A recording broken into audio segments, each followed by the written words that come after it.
বাংলাদেশের অভিবাসন খাতে সাংবাদিকদের গুরুত্বপূর্ণ ভূমিকাকে আনুষ্ঠানিক স্বীকৃতি দিতে 2015 সালে দেশে প্রথমবারের মতো মাইগ্রেশন মিডিয়া অ্যাওয়ার্ড প্রবর্তন করে ব্র্যাক। ইউরোপীয় ইউনিয়নের সহায়তায় দুপুরে রাজধানীতে ডেইলি স্টার সেন্টারে নবম মাইগ্রেশন মিডিয়া অ্যাওয়ার্ড অনুষ্ঠানে অংশ নেন দেশি ও আন্তর্জাতিক বিভিন্ন সংস্থার প্রতিনিধিরা। মাহফুজ আনাম বলেন, প্রবাসীদের জন্য কর্তৃপক্ষের তেমন উদ্যোগ দেখা যায় না। এখাতে বাড়তি তদারকির প্রয়োজনের কথা জানান তিনি। How much money they are sending is our concern.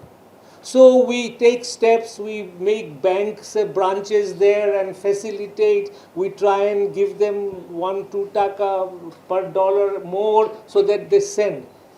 But how are they? That really shows they are penniless.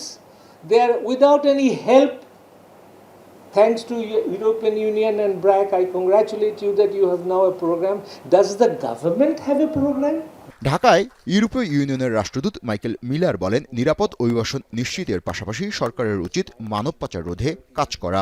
Bangladesh is the number one country in terms of arrivals in the European Union via the central Mediterranean route, and this is not a safe route for irregular migration.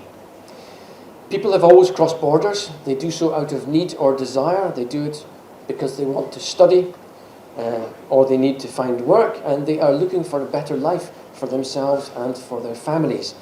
We do recognize this, and in consequence of this recognition, we do support orderly, safe and dignified migration. প্রবাসী কল্যাণ মন্ত্রণালয় নাগরিক সমাজের প্রতিনিধি ও সাংবাদিকতা বিভাগের শিক্ষকদের নিয়ে গঠিত একটি জুরি বোর্ড প্রতিবেদন মূল্যায়ন করে। পরে 6 ক্যাটাগরিতে 16 জনকে পুরস্কৃত করা হয়। জাবেদ আব্দুল্লাহ, এখন, ঢাকা।